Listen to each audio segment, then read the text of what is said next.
बाबा जी का, जिनका आज हम अवतरण दिवस मना रहे हैं, उनका जयकारा लगाइएगा। बोलिए परम पूज्य गुरु घासीदास बाबा की, बोलिए परम पूज्य गुरु घासीदास बाबा की, बोलिए परम पूज्य गुरु घासीदास बाबा की।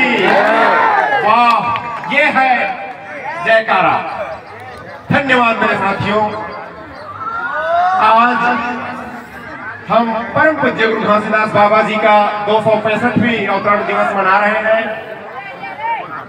इस अवसर पर हमारे मंच में विराजमान विशिष्ट अतिथिगण, समाज प्रमुखगण छत्तीसगढ़ से भी हमारे बीच आए हुए हैं। आप सबका और मेरे जो सामने बैठे हुए हैं पंथी कलाकार जो समा बांध के रखते हैं मंच को, उनको, मेरे बच्चों को, प्यारे बड़े बुजुर्गों को, सबसे पहले मैं परम पूज्य गुरु घासीदास बाबा जी के अवतरण दिवस की हार्दिक शुभकामनाएं प्रेषित करता हूं। आप सभी का जीवन खुशियों से भरा रहे, दुख दरिद्रता अपने आप खत्म हो जाए। गुरु घासीदास बाबा जी से मैं प्रार्थना करता हूं कि आप सबका स्वास्थ्य ठीक रहे। और इस कोरोना महामारी के समय आप सबसे मैं हाथ जोड़ के एक विनती भी करता हूं, जो सरकार का गाइडलाइन है उनका पालन जरूर करें। ठीक है, गैदरिंग के समय थोड़ा बहुत हो जाता है, लेकिन दूरी को तो जरूर बना के रख सकते हैं। तो आप सब इसका ध्यान रखिएगा, क्योंकि ये हमारे हाथ में नहीं है, इसका बचाव ही एक उपाय है।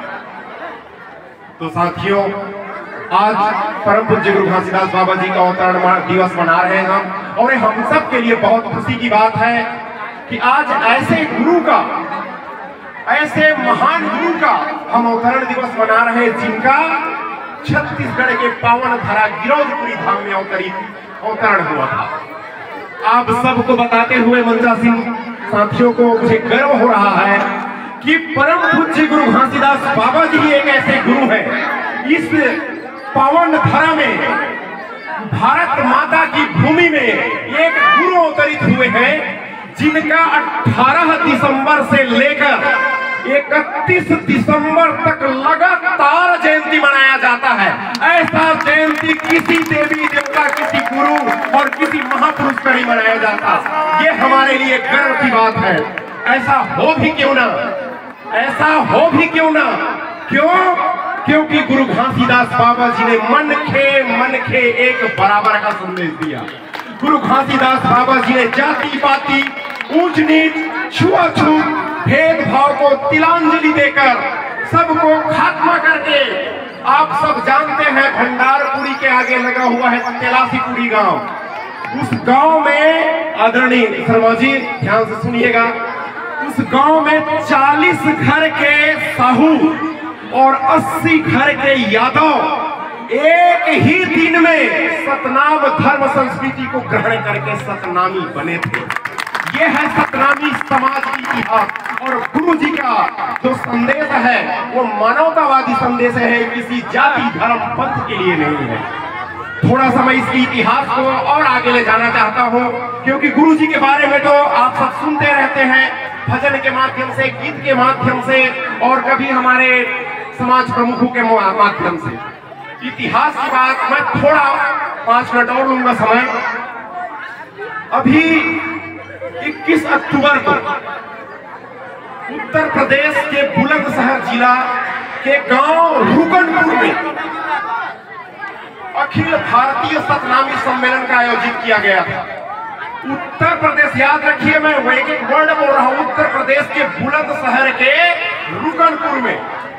और ये बताते हुए मुझे फिर एक बार गर्व हो रहा है कि वहां 25 घर के ब्राह्मण समाज अपने आप को सतनामी लिखते हैं, सतनामी कहलाते हैं। उस समाज के लोगों ने वहां एक विद्यालय खोला है, जिसका नाम सतनामी कन्या विद्यालय रखा गया है। आप सब गूगल में सर्च कर लीजिएगा। और वो ब्राह्मण समाज अपने आप को गर्व के साथ कहता है, मेरा कुल तो ब्राह्मण है, लेकिन मेरा कर्म सतनामी है, मैं सतनामी कहलाता हूँ। ये बताइए ये कितनी गर्व की बात है। इसीलिए कहते हैं कि गुरु जी का जो संदेश है वो किसी एक जाति धर्म के लिए नहीं है। और एक बात मैं बताना चाहता हूँ, उस वहां जो गद्दीदार है वहां भी गुरु गद्दी चलता है, वहां गद्दीदार 1354 से चला आ रहा है। ये और सबसे बड़ी बात है, 1354 से। आप बताइए, ये है सतनाम धर्म संस्कृति, सतनाम पंथ की रास्ता, जिसमें कोई भेदभाव नहीं होता। जो सत्य के रास्ते पे चलता है वो अपने आप सतनामी कहलाता है, और ऐसा इस दुनिया में कोई नहीं है जो सत्य के रास्ते पे न चल रहा हो। इसलिए सब सतनामी है, कहने मात्र की बात नहीं है।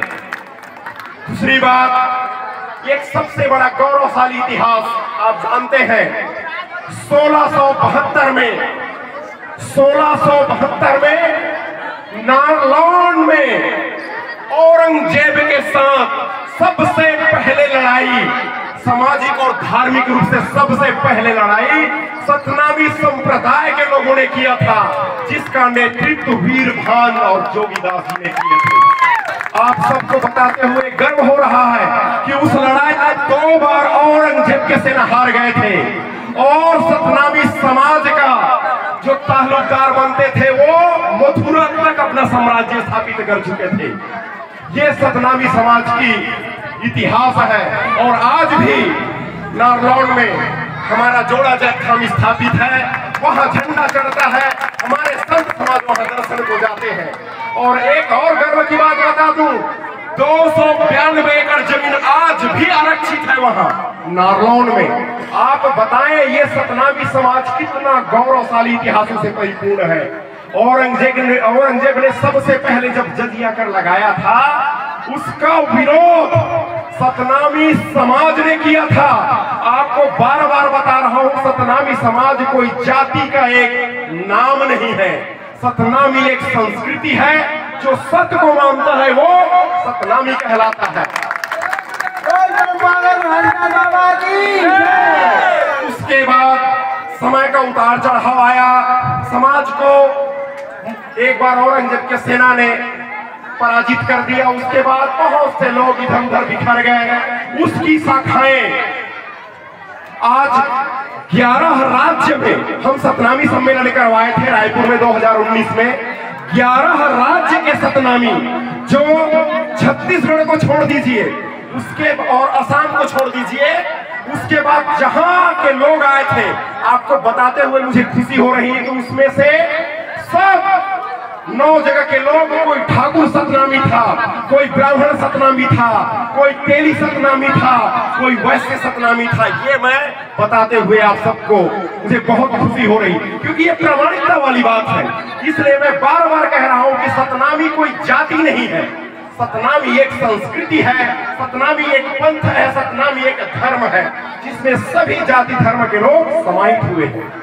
उसके बाद हमारे छत्तीसगढ़ में इस बीच में बहुत सारे सामाजिक और धार्मिक उठापटक हुए। तो इसी बीच 1756 को परम पूज्य गुरु घासीदास बाबा जी का, जिसका आज हम अवतरण दिवस मना रहे हैं, 18 दिसंबर 1756 को गिरौदपुरी की पावन धरती में इनका अवतरण हुआ। और गुरु जी का अवतरण दिवस हम मनाते हैं। याद रखिए साथियों, जो जन्म लेता है उसका जन्म दिवस मनाते हैं, जो अवतरित होता है उसका अवतरण दिवस मनाते हैं। हम गुरु जी का अवतरण दिवस मनाते हैं। आप सबको इसका बहुत बहुत बधाई। और गुरु जी के फिर पुत्र हुए 4, जिनका वंशज आज भी हमारे साथ है, हमें मात्र हमारा मार्गदर्शन करते हैं, समाज का नेतृत्व करते हैं। उनके वंशज सभी क्षेत्र में आज आगे हैं। कोई मंत्री है, कोई समाज को चला रहा है, कोई सत्संग कर रहे हैं। ये गर्व की बात है कि गुरु घासीदास जी के वंशज हमारे सामने आज भी जीवित रूप में प्रमाण है। बोलिए परम पूज्य गुरु घासीदास बाबा की। इसी बीच 1820 में इनके द्वितीय पुत्र परम पूज्य गुरु घासीदास बाबा जी के द्वितीय पुत्र राजा गुरु बालक दास जी को अंग्रेजों ने, हमारी एक गुरु प्रथा चल रही थी, इसी बीच अंग्रेजों ने हमारे गुरु घासीदास बाबा जी के दूसरे सुपुत्र को राजा की उपाधि से सम्मानित किया। बोले परम पूज्य गुरु घासीदास बाबा की। और आप सबको ताज्जुब होगा कि अंग्रेज शासक पूरे देश से राजाशाही खत्म कर रहा था, लेकिन सतनामी समाज के पराक्रम, एकता और एकजुटता और संस्कृति को देखकर उन्होंने उनको राजा की उपाधि दिए। ये है सतनामी की इतिहास। उसके बाद आप सब जानते हैं कि छल कपट से षड्यंत्र के तहत उस नेतृत्व का अंत कर दिया गया। इसके बाद 1935 में फिर एक आंदोलन हुआ छत्तीसगढ़ में, और वो था गौरक्षक आंदोलन। आप सबको ताज्जुब होगा, इस गौरक्षा आंदोलन के लिए पूरे भारत में आंदोलित थे लोग। उसको अंग्रेज शासन उसके चर्बी को कारतूस में डाल के बनाया करते थे, तो इसका विरोध हो रहा था बहुत बड़ा।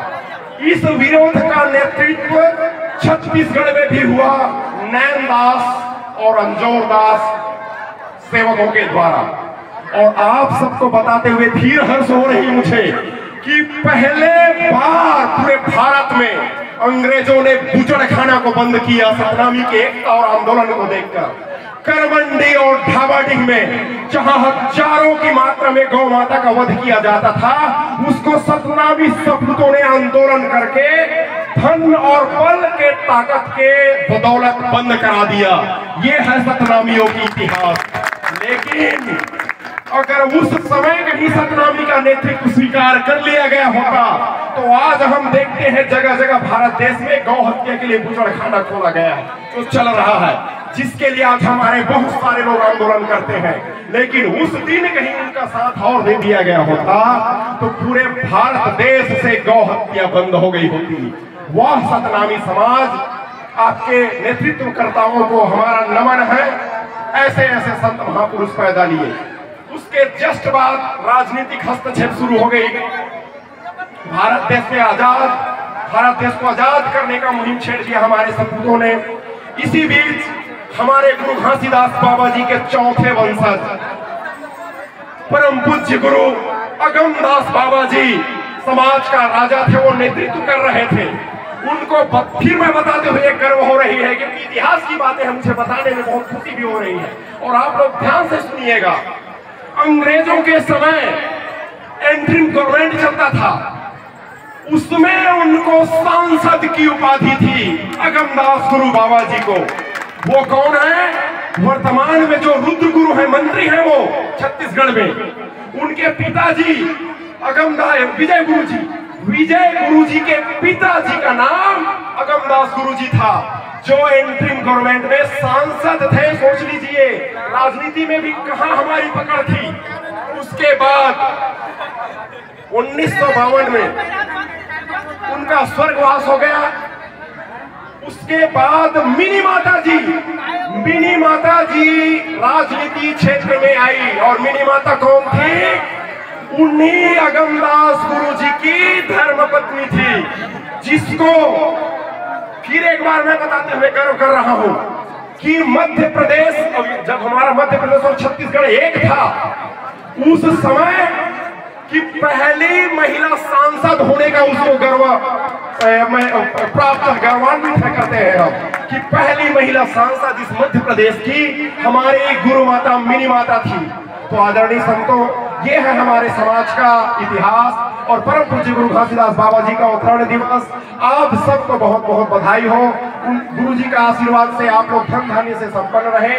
साथियों, बोलने का मौका, इतिहास को बताने का मौका बहुत कम बार मिलता है, इसलिए हम भी आते हैं तो आप लोगों का आशीर्वाद लेने आते हैं, आप लोगों का दर्शन करने आते हैं। लेकिन जो बातें छिप गई रहती है, उसको भी बताना हमारा फर्ज बनता है। तो आप सबका मैंने समय लिया, आप सबने मुझे समय दिया, इसके लिए आप सबका मैं बहुत बहुत आभारी हूँ। एक बार और आप लोग जयकारा लगाइएगा।